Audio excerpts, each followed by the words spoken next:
गुवाहाटी की पावन धरती पर तेरापंथ धर्म संघ के तत्वावधान में आयोजित हुआ एक अनुपम आध्यात्मिक आयोजन मासखमण तपोभिनंदन समारोह, जो नारी शक्ति, आत्मबल और संयम की जीवंत मिसाल बन गया। इस अवसर पर छतरीबाड़ी स्थित माहेश्वरी भवन से एक भव्य शोभायात्रा निकाली गई, जो तप की साधना से प्रकाशित सुश्री हर्षिता खटेड़ के स्वागत में थी। हर्षिता ने 27 दिन का कठिन मासखमण तप पूर्ण कर समाज को आत्मसंयम और साधना का गहरा संदेश दिया। इस तप के मार्ग पर सुश्री मुन्नी देवी फलोदिया ने 9 दिन और सुश्री स्नेहा सुराणा ने 8 दिन की तपस्या कर समर्पण और आस्था की प्रेरणादायक मिसाल प्रस्तुत की।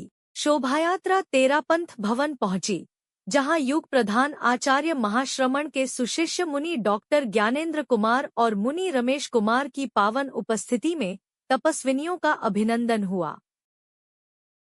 मुनि ज्ञानेंद्र कुमार ने इस तप को आत्मबल की पराकाष्ठा बताते हुए कहा कि यह केवल शारीरिक नहीं, अपितु आत्मिक विजय की यात्रा है।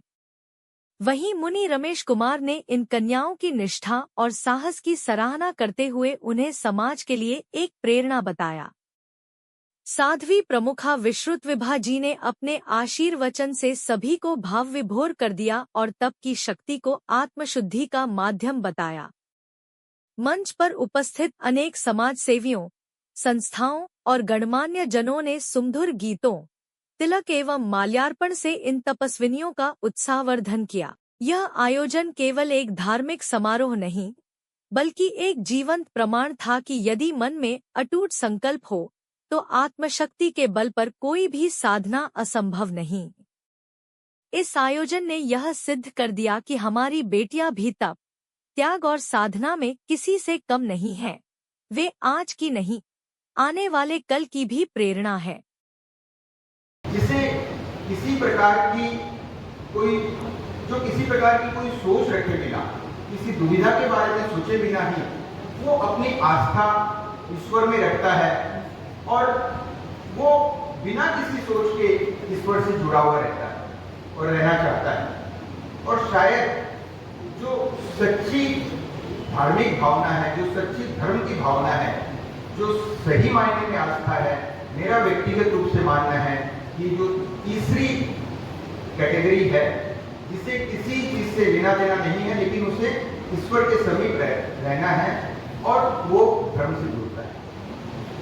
और जब छोटी उम्र के बच्चे, आज हम हर्षिता 19 वर्ष की है, हर्षिता को देख रहे हैं, हम स्नेहा को देख रहे हैं, या इनसे भी छोटे बच्चे जब धर्म से जुड़ते हैं तो निश्चित रूप से उनके मन में किसी प्रकार की लालसा नहीं होती है कि मैं कोई दुविधा में अटकूंगा। उन्हें नहीं पता होता है कि मुझे कोई दिक्कत आ भी सकती है। वो बहुत साफ सरल मन के होते हैं, लेकिन उन्हें सिर्फ ईश्वर में आस्था रखनी है, उन्हें सिर्फ ईश्वर के साथ जुड़ना है।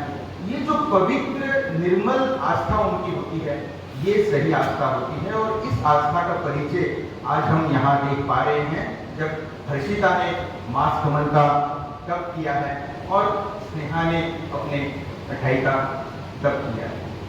और जो अभी मेरे से पूर्व वक्ताओं ने बताया कि परिवार के संस्कार ही है जो इतनी छोटी उम्र में इतने बड़े तप करने का एक जो संबल देता है, प्रेरणा देता है।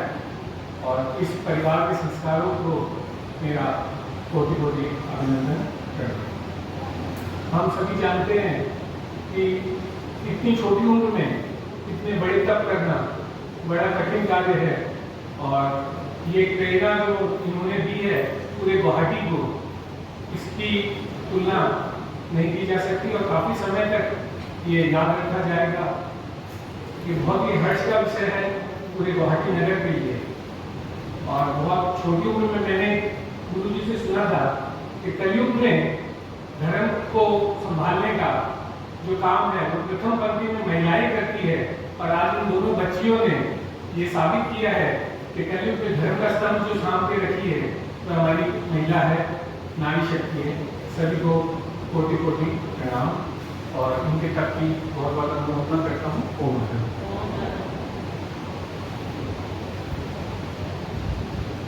मासखमण के साथ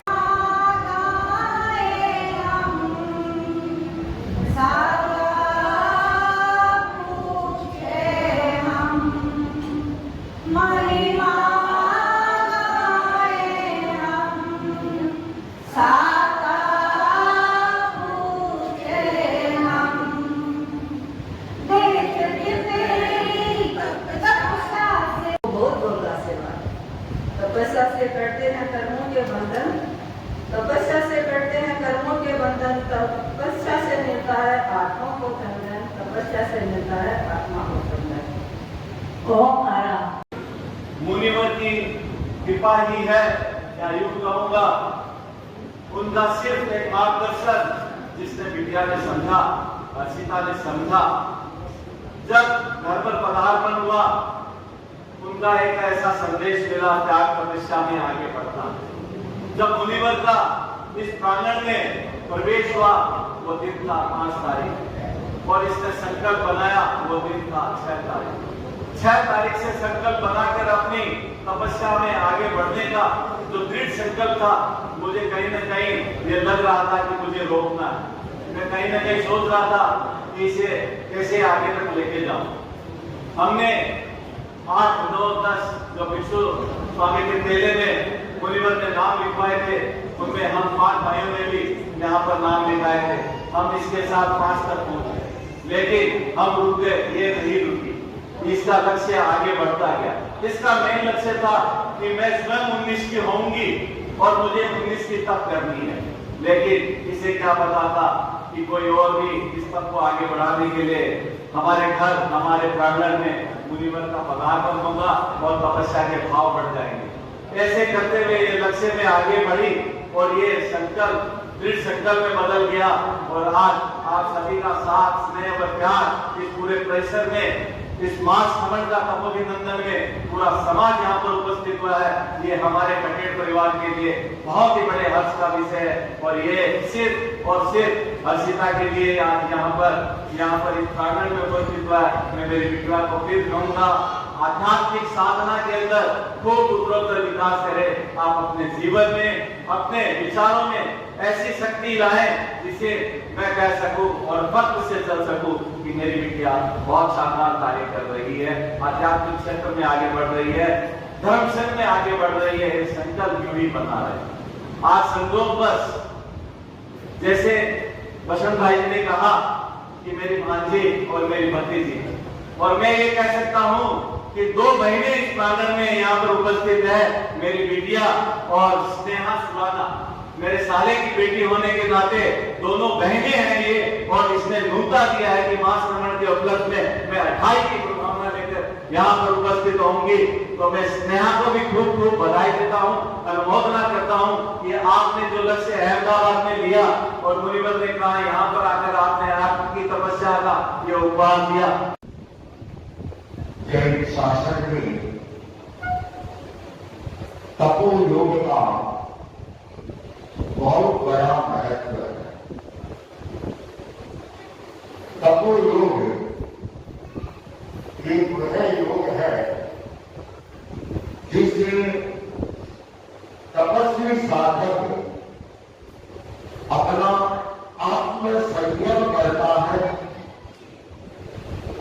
अपनी इंद्रियों के ऊपर नियंत्रण करता है, आत्मानुशासन और आत्मशुद्धि की दिशा में वह प्रस्थान करता है। मोक्ष के मार्ग को प्रशस्त कर लेता है। वह तपो योग कहलाता है। तप में अचिंत्य शक्ति होती है और उस अचिंत्य शक्ति को तपो योग के माध्यम से तपस्वी भाई बहन उसे अर्जित कर सकती है। और जहां मास खमन की तपस्या करने वाले तपस्वी तब तपते हैं तो वह भूमि तीर्थोत्पन्न बन जाती है। कल भी हमने तेरा भवन के धर्मस्थल के प्रांगण में तपोत्सव मनाया था और आज भी तपोत्सव मना रहे हैं। बल्कि आज में थोड़ा अंतर है। कल अलग प्रकार का तपोत्सव था और आज अलग प्रकार का है। आज एक मास हवन की तपस्या करने वाली हर्षिता पटेल जो 27 दिन का मास हवन करके और संपन्नता की ओर गतिमान है, तो दूसरा मास हवन वाले यहाँ पर है। दोनों भाई मास हवन की ओर गतिमान है।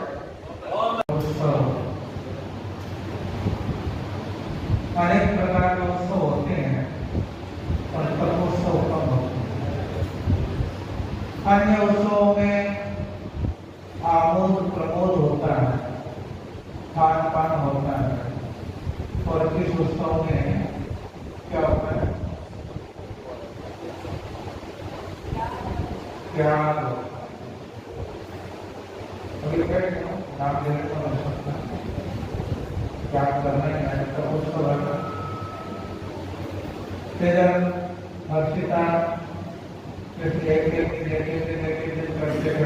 करते मास मान तक अपने तत्व में किया, तो स्नेहादी व्यक्ति भगवान के व्यक्ति स्नेहा कर रही है, हर्षिता कर रही है, यदि करो यदि स्नेहादी अकाय तक कर प्रभावी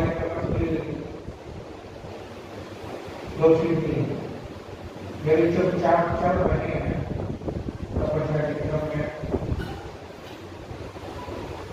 और जल्दी ही कार्यक्रम आएगा हमारे सामने, और कल आएगा